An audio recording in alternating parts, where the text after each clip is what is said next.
Et je vous présente tout de suite notre première intervenante, Madame Jane Ginsberg, qui est Morton Shankloff, Professor of Literary and Artistic Property Law à l'Université de Columbia de New York et qui dirige le Carnation Center for Law, Media and the Arts. Elle s'exprime en français, qu'elle pratique et elle parle aussi couramment que vous et moi.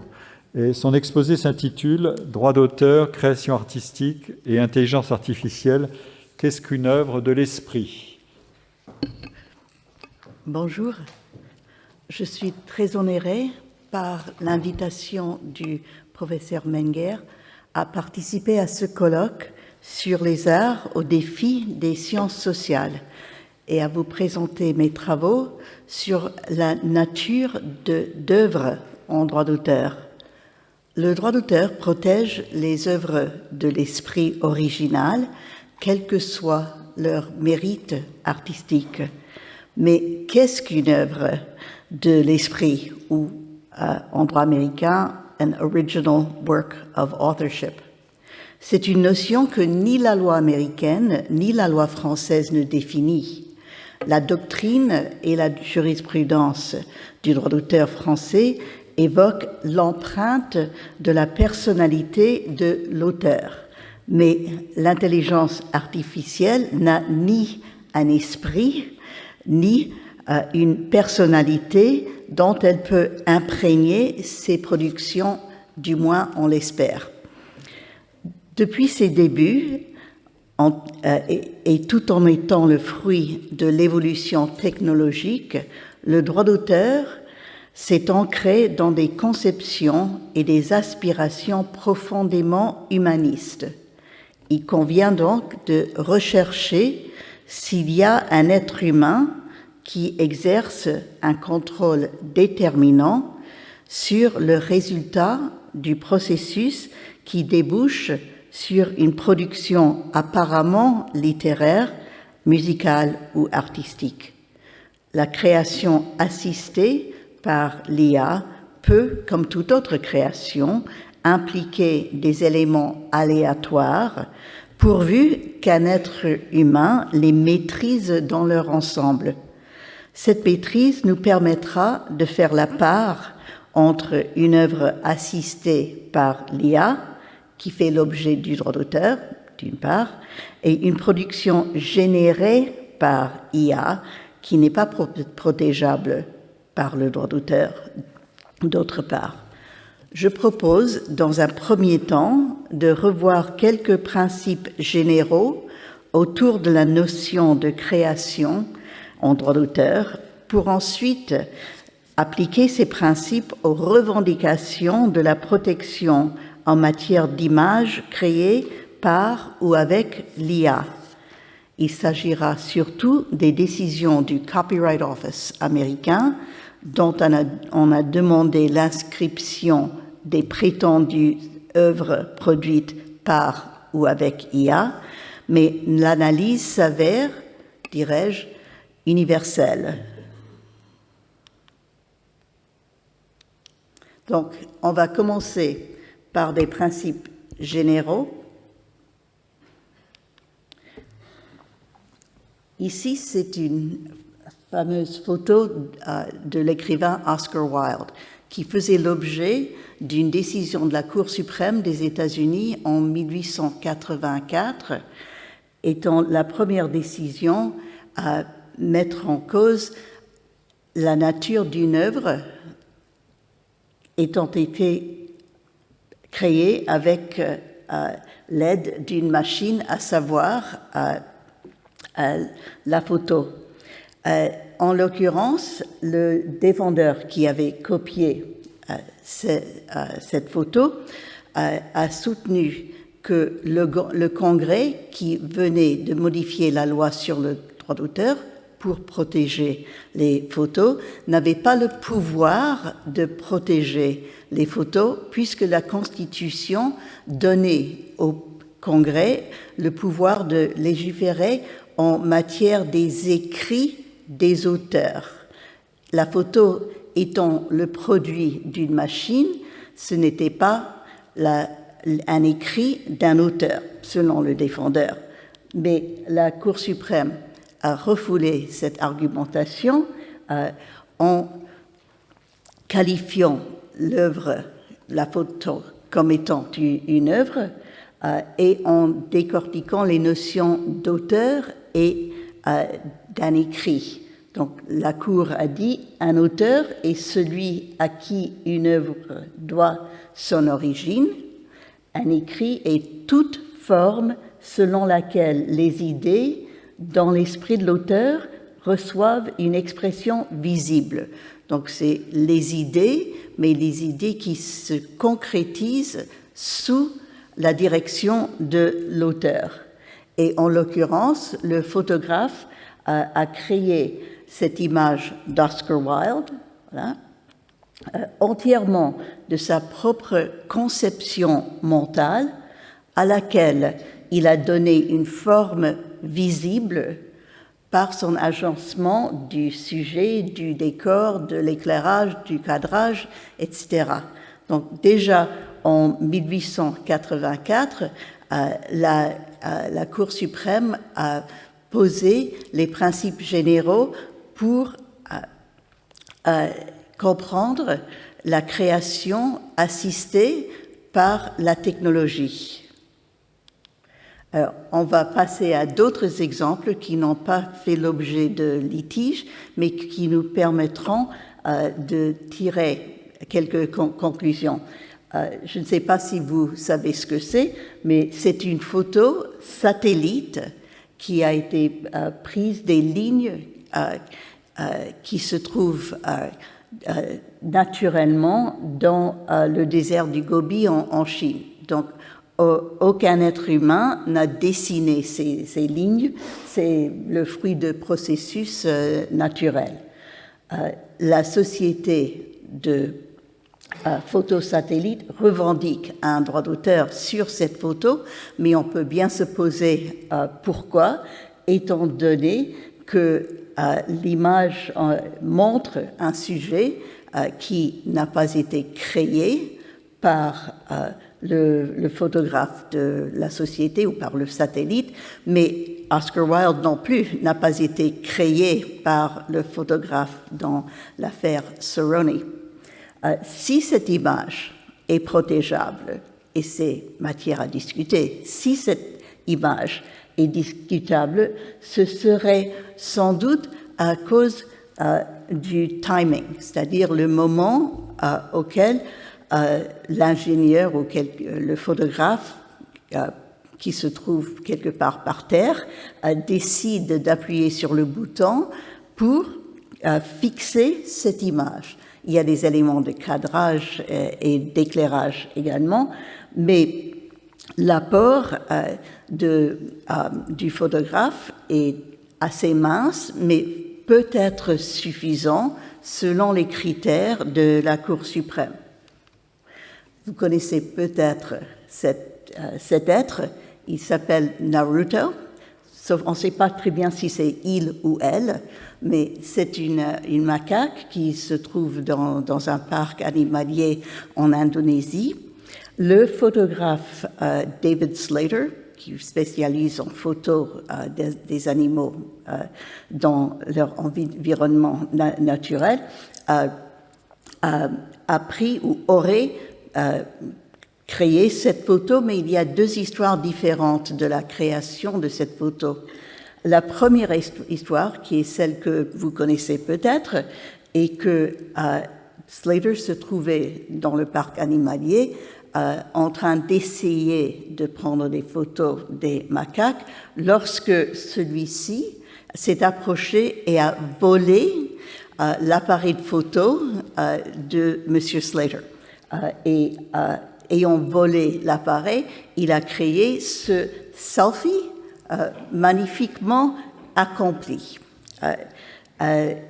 Dans cette version qui a fait le tour de l'Internet, Slater a essayé il a demandé aux sociétés, aux plateformes de retirer la photo au motif que c'était lui l'auteur et l'ayant droit du droit d'auteur sur la photo. Mais les plateformes ont refusé au motif que Slater avait dit que c'est la macaque qui avait pris la photo, avait volé l'appareil de photo et avait pris la photo, et donc c'était pas lui, Slater. Donc, soit il n'y a pas de droit d'auteur sur la photo, sinon le droit d'auteur appartient au singe. Par la suite, une cour d'appel fédérale a refoulé l'argumentation que c'était le singe le titulaire du droit d'auteur, que le droit d'auteur n'appartient qu'à des êtres humains. Mais ça, c'est la première version de l'histoire. L'autre version de l'histoire, que l'on peut voir sur la petite pancarte à côté de la photo exposée dans un musée, et que Slater avait posé son appareil de photo, avait fait tous les réglages et a attendu que un singe vienne appuyer sur le déclic, ce qui est arrivé. Donc, c'était pas un selfie. Franchement, j'avais quelques doutes sur la possibilité qu'un selfie soit aussi accompli que la photo que vous connaissez. Mais selon la deuxième version de l'histoire, Slater a fait assez pour être réputé auteur dans la mesure où c'est lui qui avait fait tous les réglages. C'est vrai qu'il n'avait pas choisi le sujet, mais il est déjà un principe reconnu en droit américain et en droit français qu'il ne suffit pas d'appuyer sur le déclic pour être l'auteur. C'est plutôt celui qui fait la mise en scène qui est considéré l'auteur. Et en fait, dans l'affaire Oscar Wilde, la Cour suprême a insisté beaucoup sur la mise en scène. Et il s'avère que le demandeur, M. Saroni, n'avait pas lui-même appuyé sur le déclic, il avait un technicien pour appuyer sur le déclic, mais c'est lui qui avait fait toute l'organisation, la mise en scène. Autre exemple. Ceci est une sculpture de couleurs formées par des fleurs sauvages. Et le sculpteur avait créé une série d'ovales dans un parc à Chicago, et la ville, pour des raisons inconnues, avait décidé de convertir les ovales en rectangles. Donc, l'artiste s'est insurgé et a porté plainte pour la violation de l'intégrité de son œuvre. La ville a répondu qu'il faut, pour protéger l'intégrité, il faut qu'il y ait une œuvre. Mais ce n'est pas une œuvre si cette prétendue œuvre ne consiste qu'en des fleurs sauvages, donc des éléments qui sont venus par le vent, par hasard, pas contrôlés par l'artiste. La Cour a fait la distinction entre cette œuvre qui se trouve au musée Guggenheim de Bilbao, qui s'appelle Puppy et consiste en des fleurs, mais des fleurs cueillies et soigneusement posées dans une forme qui ressemble plus ou moins à un chien.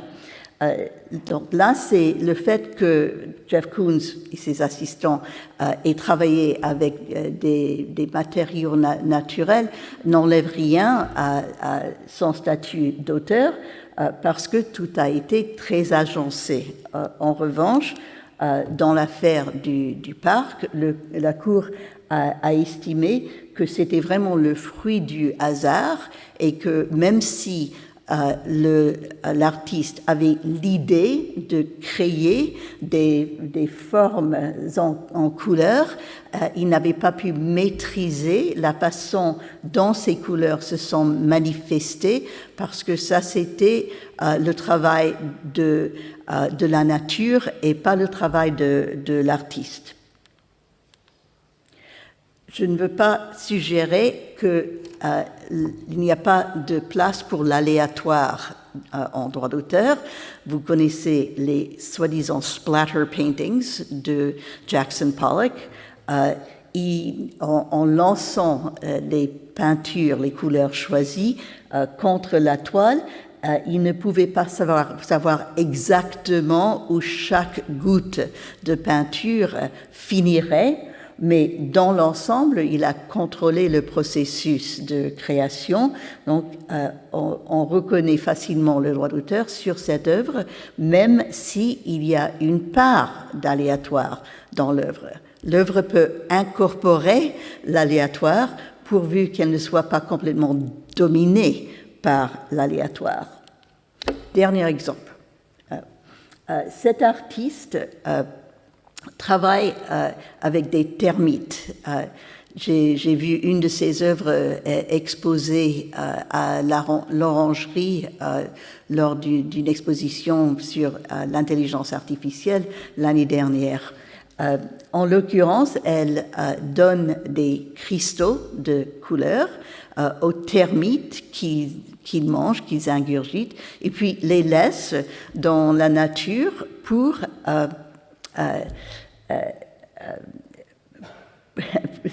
en fait, ces mottes se composent de l'excrément des termites et la forme qu'épousent ces monticules sont totalement dues aux opérations gastriques des termites. Donc, elle a l'idée de laisser les termites faire leurs monticules en y apposant des couleurs. Est-ce qu'elle a suffisamment maîtrisé les processus naturels des termites pour qu'elle puisse être considérée comme l'auteur? Alors, mes étudiants ont beaucoup d'imagination et ils ont posé des théories selon lesquelles Madame Curant aurait eu plus qu'une idée de créer des objets d'art à partir des cacas de termites.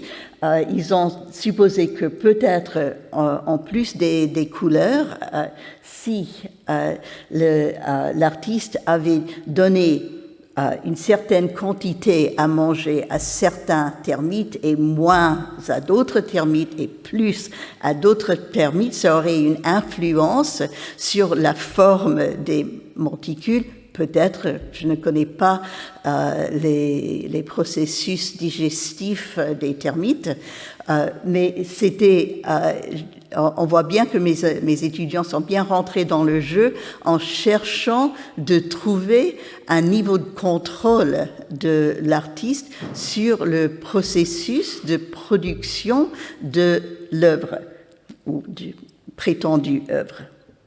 Bon, alors, avec ces principes, on va les appliquer aux problèmes particuliers des œuvres créées ou aidées par l'IA, en nous renvoyant aux décisions du Copyright Office. Aux États-Unis, l'inscription de l'œuvre au Copyright Office n'est pas préalable à la protection, mais c'est préalable à toute action en justice. Donc, on a intérêt systématiquement à inscrire ces œuvres.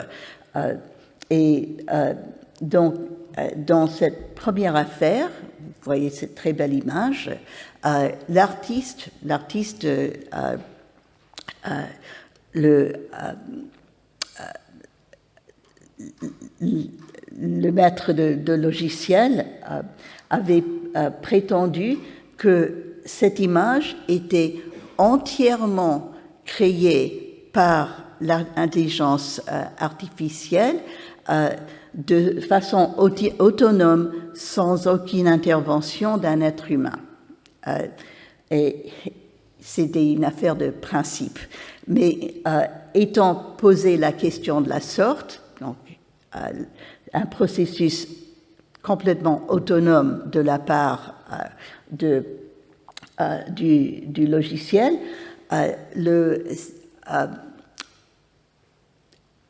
l'informaticien prétendu artiste avait rendu la question assez facile pour le Copyright Office, parce que le Copyright Office a dit il faut qu'il y ait un être humain. Vous avez soutenu qu'il n'y a pas d'être humain, que c'est entièrement le fruit des processus d'intelligence artificielle. Nous ne pouvons pas reconnaître la qualité d'œuvre à cette production, à cette sortie du programme IA, et donc a refusé d'inscrire l'œuvre. L'informaticien artiste a donc fait appel au tribunal du District of Columbia, qui a confirmé la décision du Copyright Office en disant que la loi suppose que l'auteur est un être humain. Cette décision a été confirmée par la Cour d'appel, et il y a quelques semaines, la Cour suprême a refusé d'entendre une deuxième appel, donc c'est une décision entérinée. Mais comme je viens de le dire, c'est pas très difficile lorsqu'on exclut toute participation humaine. Ça devient plus intéressant, plus compliqué lorsque il s'agit d'un partenariat entre un être humain et le programme d'intelligence artificielle. Donc, deuxième affaire devant le Copyright Office. En l'occurrence, l'auteur, Madame Castanova, avait créé cette BD avec l'aide d'un programme qui s'appelle Midjourney, et elle a donné des prompts, et le programme a sorti la protagoniste Zarya. Et lorsque Madame Castanova a essayé d'inscrire sa BD, le Copyright Office a refusé en partie, en disant que cette image est le fruit du programme d'intelligence artificielle, et ce qui est sorti était le fruit du hasard, parce qu'elle ne contrôlait pas les sorties, elle donnait certaines commandes, mais le résultat était essentiellement dirigé par le programme. En revanche, si toutes les images étaient produites par le programme d'IA, Madame Castanova a quand même écrit les textes, donc les textes lui appartiennent, et a choisi les images pour construire l'histoire. Donc, le Copyright Office a reconnu un droit d'auteur sur l'ensemble.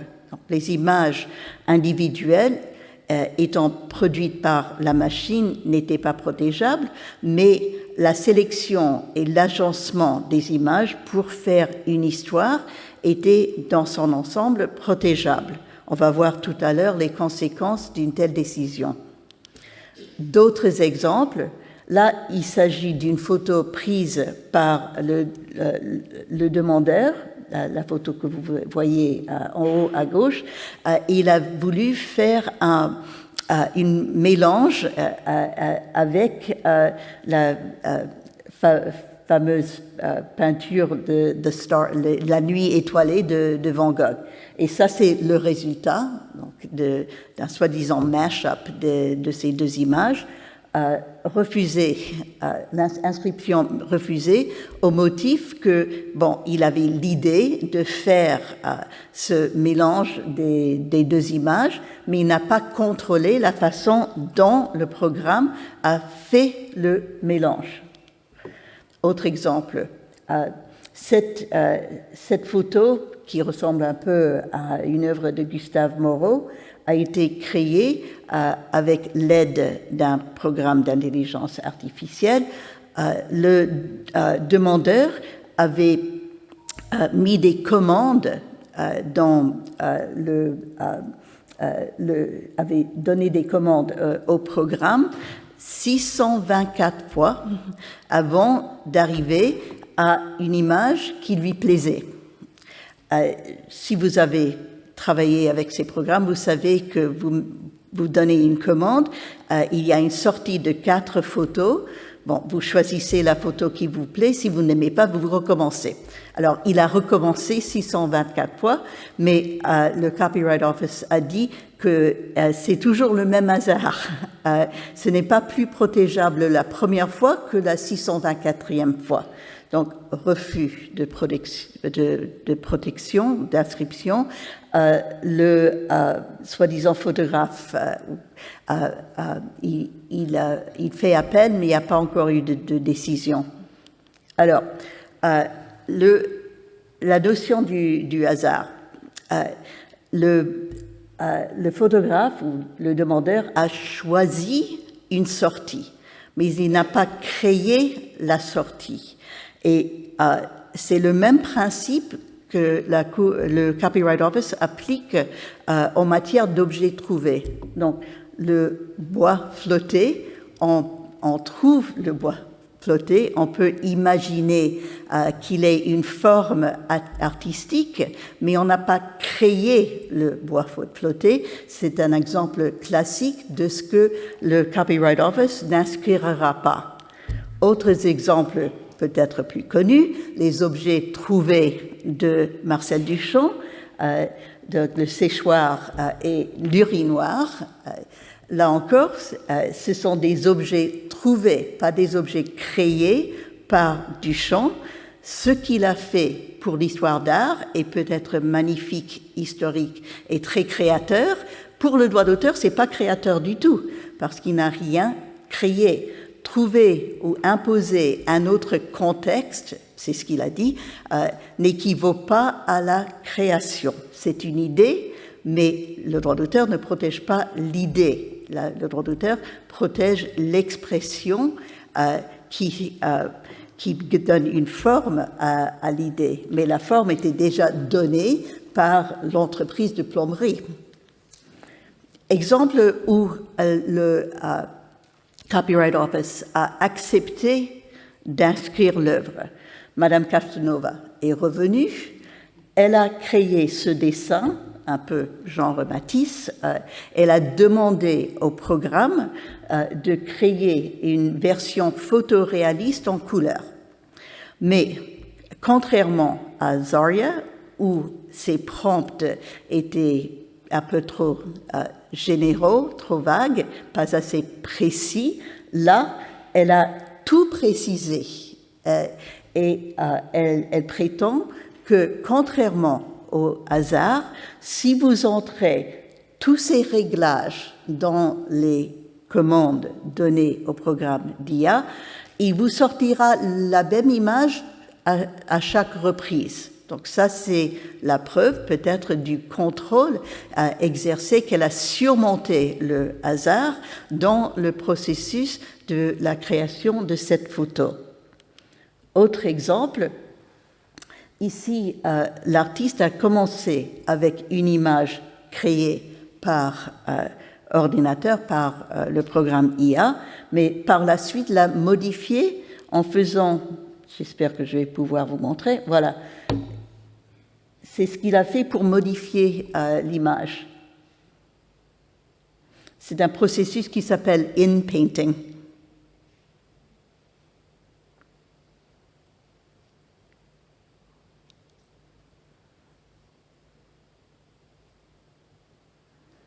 Bon. vous avez l'idée, ça continue, mais je ne vais pas vous donner toute la suite. Le Copyright Office a accepté d'inscrire cette œuvre, mais seulement en ce qui concerne les modifications apportées par ce processus de in-painting qui était contrôlé par l'artiste. L'image de base, l'image à gauche, ne restant pas protégeable, tout ce que le droit d'auteur protège, c'est le nouvel apport. Mais ça, c'est pas nouveau. Ça, c'est un principe général en droit d'auteur. Vous faites ce que nous appelons une œuvre dérivée, donc une œuvre qui modifie une œuvre préexistante. Vous n'avez aucun droit sur l'œuvre préexistante. Vous êtes auteur de vos modifications. Et donc, vos droits portent sur vos modifications et pas sur l'œuvre préexistante.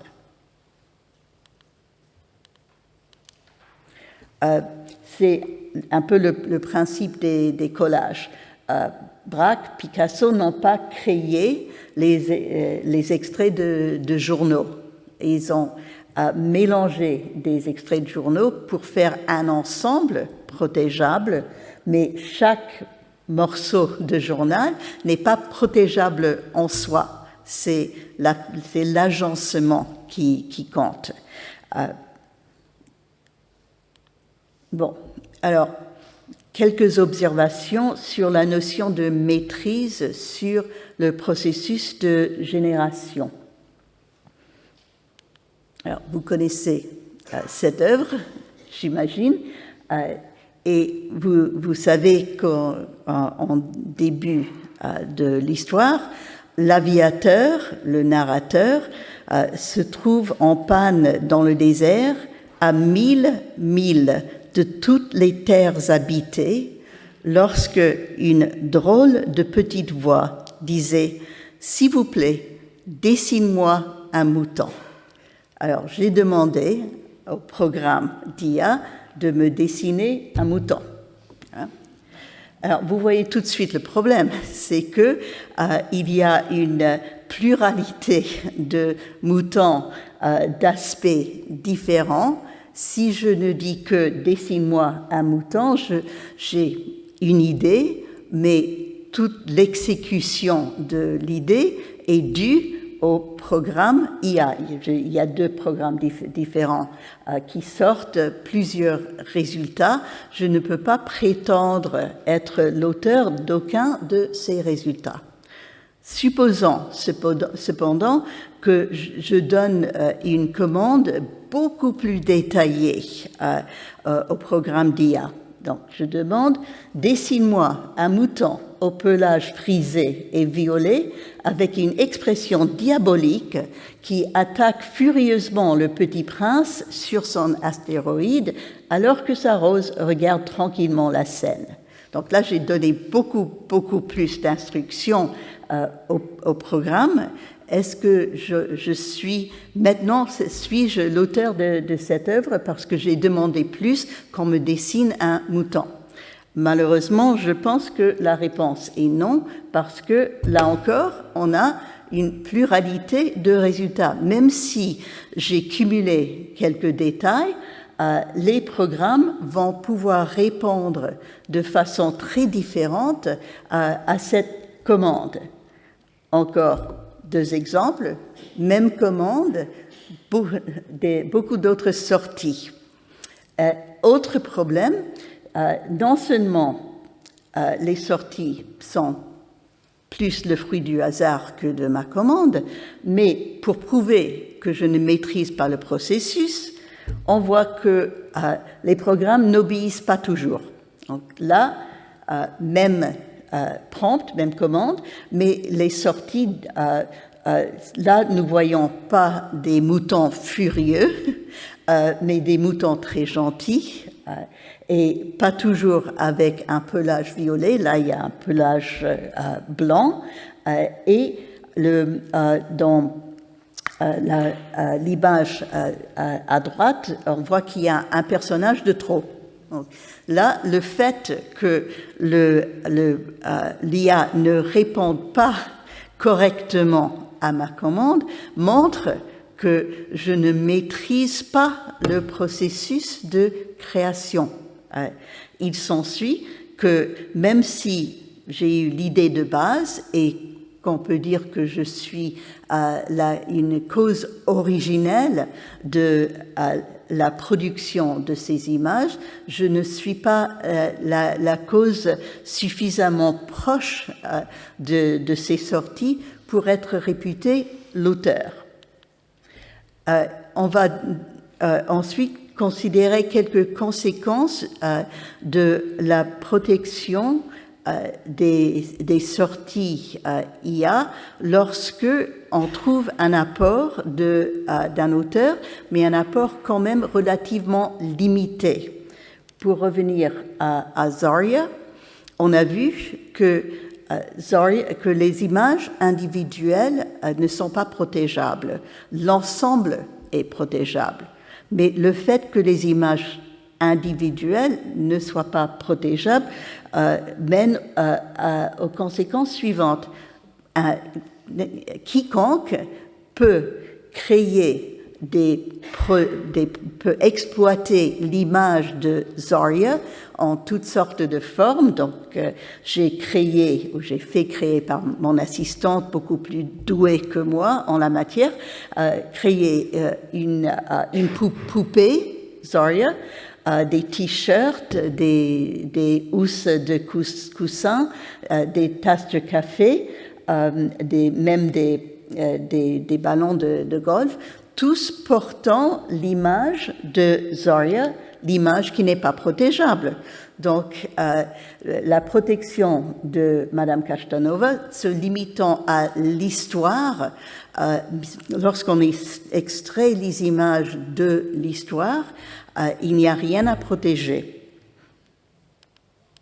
Autre exemple, avec un résultat un peu inverse, c'est toujours le même principe que l'image de base n'est pas protégeable, ce n'est que les modifications, mais en fait, lorsque on exploite les modifications, on exploite l'image de base avec, et il s'ensuit que ces produits annexes, que ce soit des nounours, des tabliers, des abat-jours, etc., puisqu'ils reprennent la totalité de l'image avec les modifications, là, l'auteur pourra se protéger. Il aurait fallu que l'entrepreneur des tabliers et des nounours recourt à l'image originelle, l'image pas traitée par un être humain, l'image purement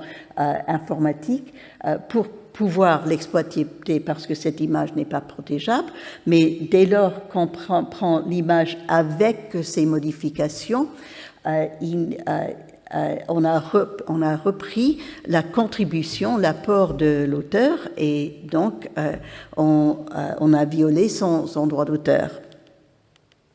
Alors, exemple bonus, c'est un exemple musical.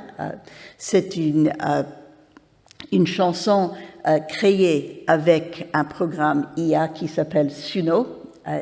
C'est une chanson à propos du droit d'auteur et de l'IA. Voici les paroles. Les paroles étaient écrites par mon assistante à part les paroles en violet qui ont été écrites par ChatGPT, et la chanson est dans le style d'un groupe que vous connaissez peut-être qui s'appelle ABBA, et on va voir si ça marche.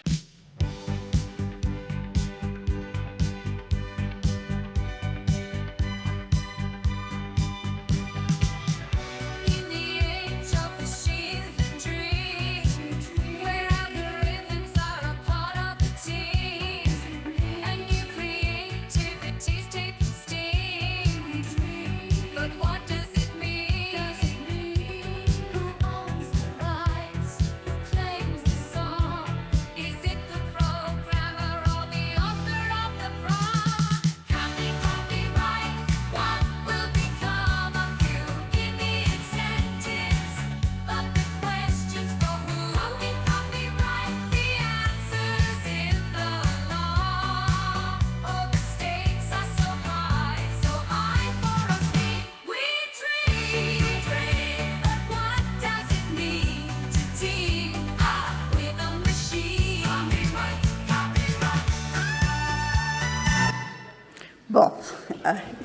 Alors,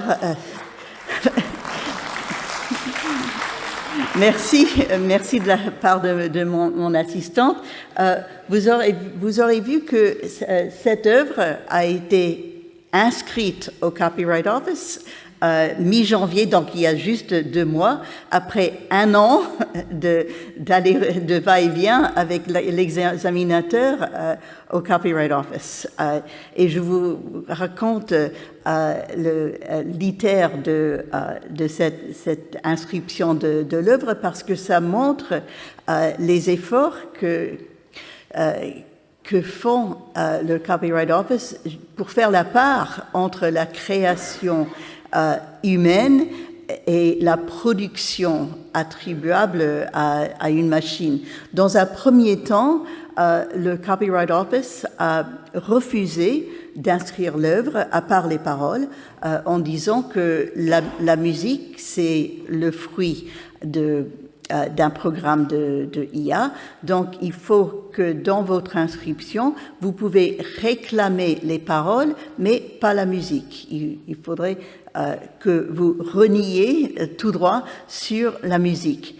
Et nous avons expliqué que c'est vrai que la musique a été créée par ce programme d'ordinateur, mais pas aussi bêtement que ça. C'est-à-dire que, comme vous avez entendu, il y a plusieurs sections, à peu près 4 barres par section, et ce que mon assistante avait fait était de démarrer le programme une première fois et de sélectionner 4 barres, et puis de redémarrer, sélectionner une autre 4 barres, parce que la deuxième fois, c'était pas la même musique, puisque ça change à chaque reprise, mais de sélectionner autres 4 barres et les coller en quelque sorte aux premières 4 barres. Et elle a fait ça 6 fois pour faire un assemblage de sorties audio créées ou produites par le programme. Donc, en fin de compte, vous voyez que l'explication de ce qui est revendiqué, l'explication de ce qui est exclu, et le résultat, c'est que la chanson dans son ensemble est protégeable par le droit d'auteur. Chaque groupe individuel de 4 barres ne l'est pas, mais chaque groupe individuel de 4 barres ne vaut rien si cette chanson a quelque valeur, à part dans des conférences et les salles de cours.